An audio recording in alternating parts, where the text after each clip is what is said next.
Hello everyone, welcome to Tuition Friend, and today we are going to discuss this project management and entrepreneurship with the unit 5. So why we are starting with the unit 5? Because exams are very much near and we have to just focus on the important topics, not only the important topics but the topics which always comes in exams. So unit 5 में हम सब चीज़ें discuss करेंगे, उसके बाद unit 4 पर जाएंगे, इसी तरीके से फिर धीरे धीरे यूनिट 3, 2, 1 सारी फिनिश कर देंगे हम within 1 week. So unit 5 सबसे पहले है, उसमें सबसे पहले बताया गया सोशल एंटरप्रेन्योरशिप के बारे में. तो जैसे कि नाम आपको साफ साफ बता रहा है सोशल एंटरप्रेन्योरशिप, दैट मीन्स आप सोशल सेक्टर में एंटरप्रेन्योरशिप को बढ़ावा दे रहे हैं. सोशल कौन कौन से सेक्टर हो सकते हैं? एजुकेशन हो सकता है, हेल्थ हो सकता है, सैनिटेशन हो सकता है, न्यूट्रिशन हो सकता है. मतलब आप देखोगे कि जो मोस्टली चीज़ें जितनी भी गवर्नमेंट प्रोवाइड करती हैं वो सारी चीज़ें हम लोग सोशल सेक्टर के अंदर ले सकते हैं. जैसे एजुकेशन, आपको पता है गवर्नमेंट स्कूल्स होते हैं, गवर्नमेंट हॉस्पिटल्स होते हैं, यहाँ पर कुछ गवर्नमेंट जो आपके सफाई कर्मचारी आते हैं, ठीक है. सैनिटेशन, न्यूट्रिशन का मान लीजिए जो आपका पोषण विभाग होता है वो भी गवर्नमेंट के अंडर में आता है. तो बेसिकली जो नेसेसिटीज़ होती हैं वो सारी हमारी सोशल सेक्टर के अंडर आ जाएंगी. So the term has not been formally defined yet. इसका मतलब है कि अभी तक सोशल एंटरप्रेन्योरशिप को हमने फॉर्मली डिफाइन नहीं किया है. अभी तक केवल हमने इसको अपने हिसाब से अकॉर्डिंगली चलाया है, लेकिन कोई एक फॉर्मल इसकी डेफिनेशन नहीं है. बट एक चीज़ हमें क्लियर हो गई कि सोशल के अंदर क्या क्या सेक्टर आ जाएंगे, education, health, sanitation and nutrition. इसी को बेसिस पर रहते हुए हम पूरी यूनिट अब डिस्कस करेंगे.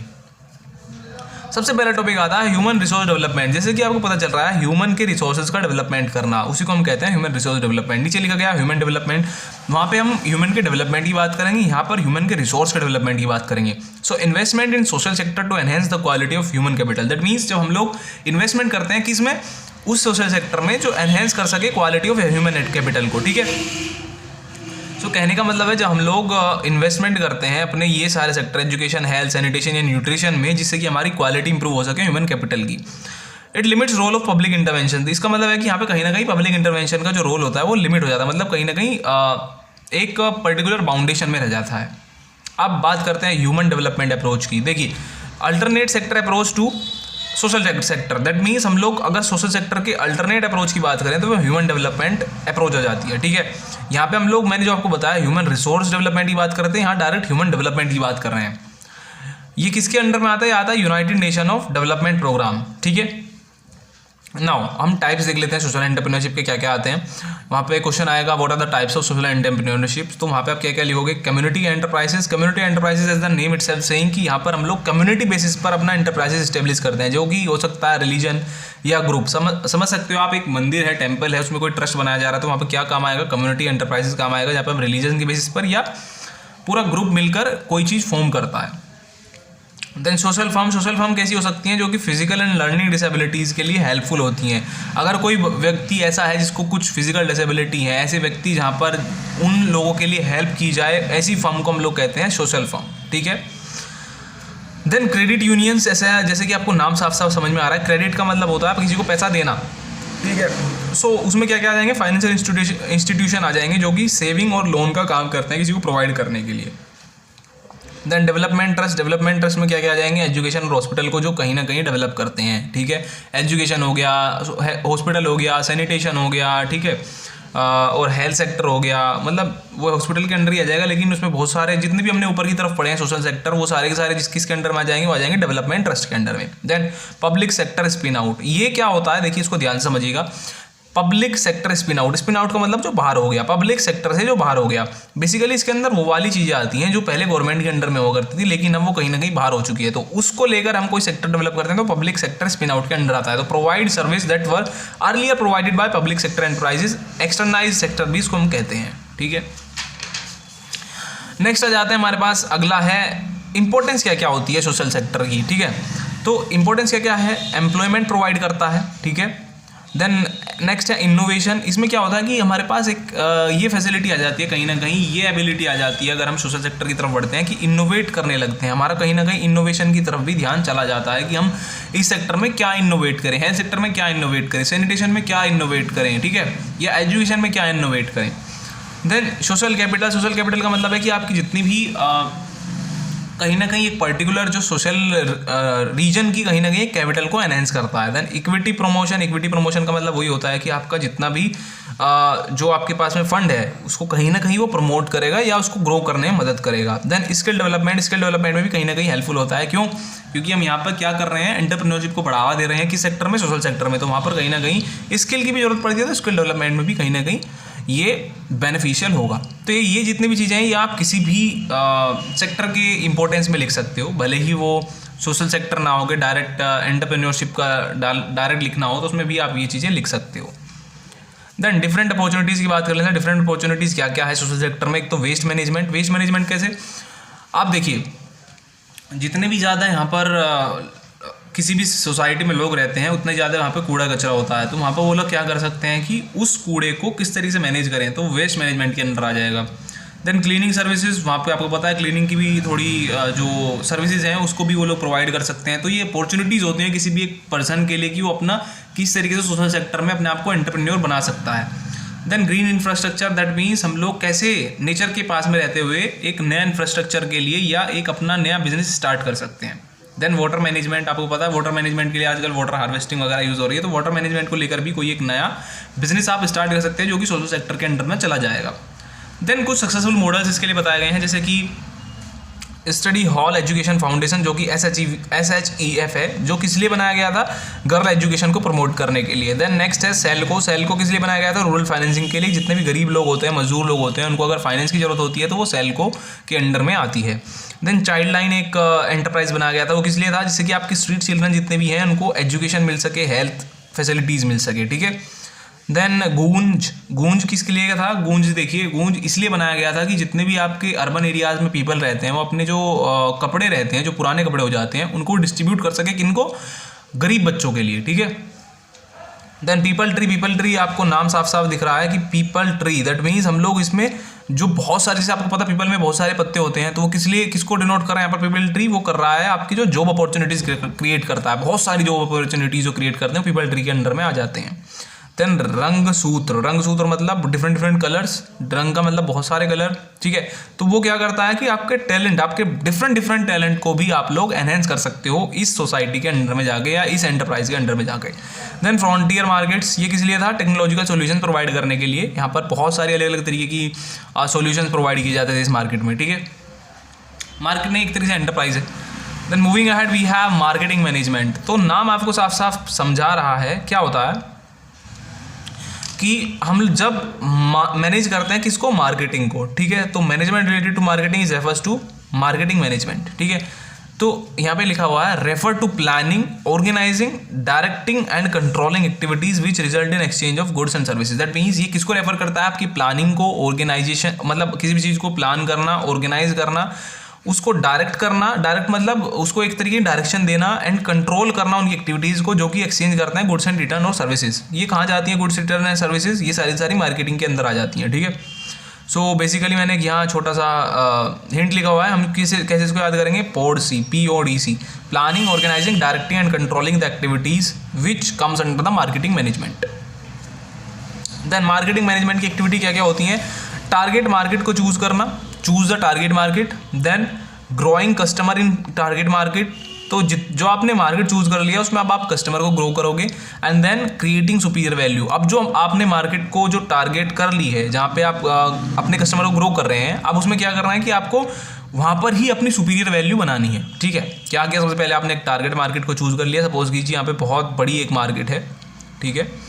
इस मार्केट में आपने क्या किया? ये पर्टिकुलर मार्केट को आपने चूज कर लिया, ठीक है। ये दुकान को आपने, शॉप को चूज कर लिया। अब क्या करना है?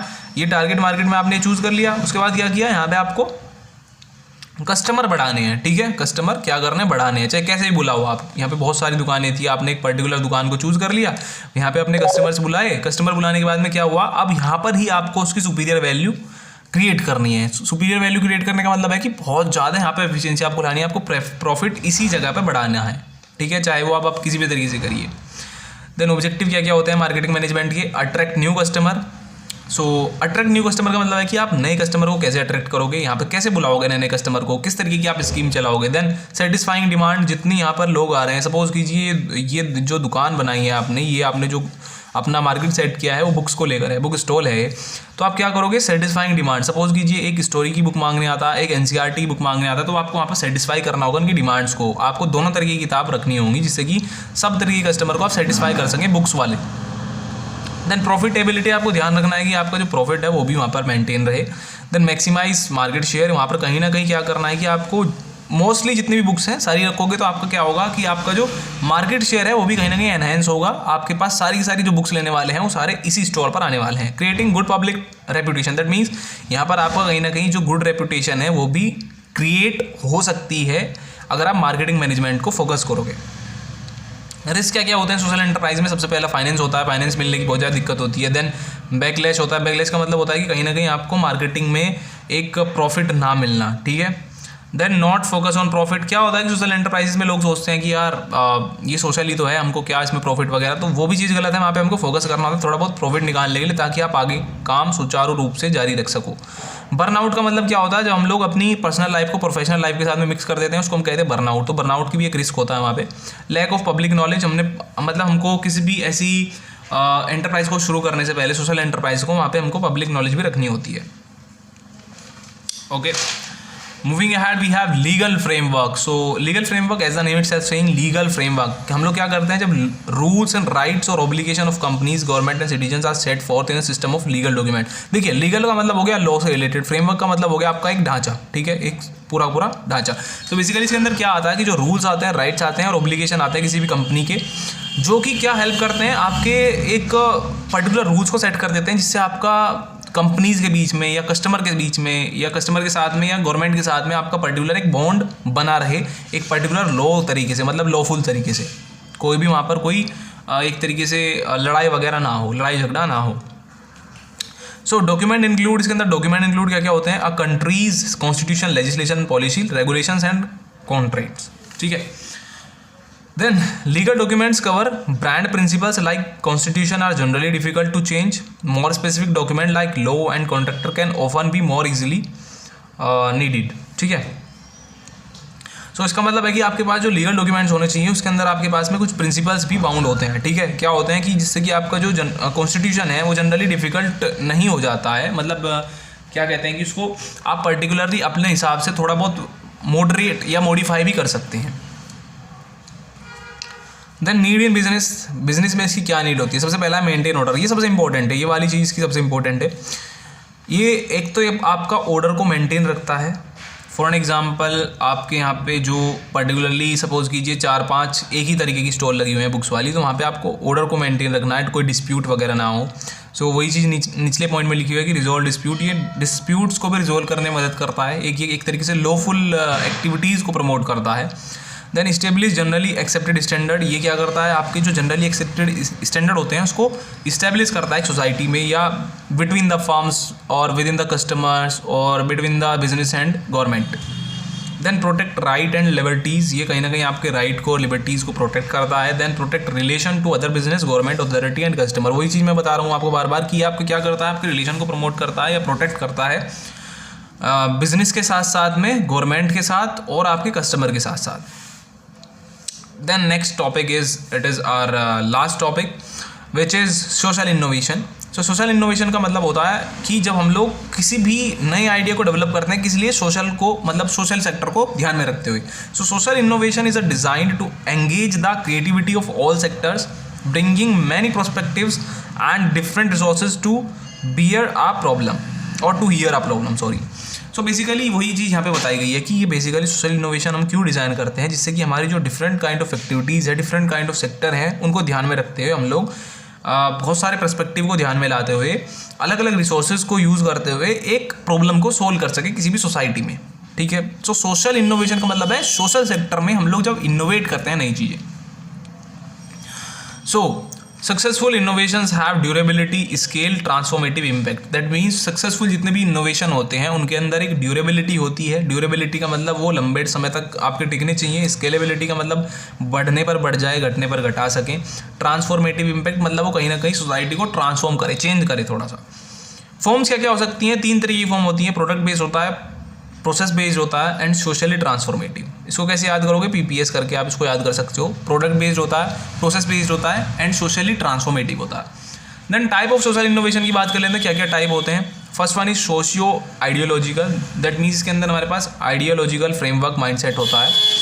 Then next is socio economic, तो आप देखिए सब में सोशियो आया हुआ है, यहाँ पे ideological, economic, organisational, technical, ecological, analytical innovations, juridical और judicial, cultural, political and ethical. तो जैसे कि नाम साफ साफ आपको बता रहे हैं, आइडियोलॉजिकल का मतलब कि आइडियोलॉजिकल फ्रेमवर्क को वहाँ पे इन्वॉल्व करता है, इकोनॉमिक का मतलब आपके इकोनॉमिक मॉडल को इन्वॉल्व करता है, ऑर्गेनाइजेशन का मतलब आपके जो ऑर्गेनाइजेशनल मॉडल होते हैं, मतलब किसी भी चीज़ को ऑर्गेनाइज करना, ठीक है, एक पर्टिकुलर तरीके से उसको ऑर्गेनाइज करना, वो सोशल ऑर्गेनाइजेशनल के अंदर आ जाएगा। देन टेक्निकल में आपके अलग अलग वो आ सकते हैं, technology related.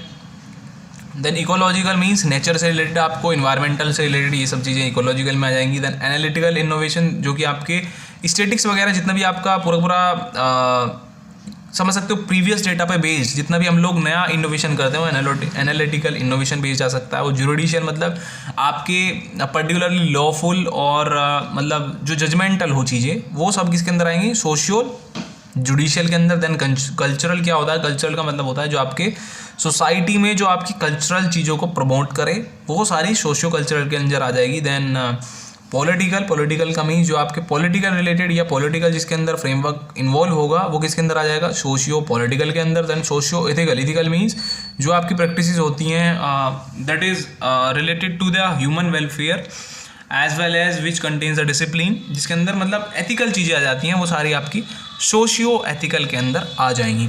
So basically this is all about this unit 5 and I don't think so कि आपको कहीं और से पढ़ने की जरूरत होगी, because it is sufficient for the unit 5। अब हम इससे आगे देखेंगे यूनिट 4 के बारे में in the next video. So thank you so much.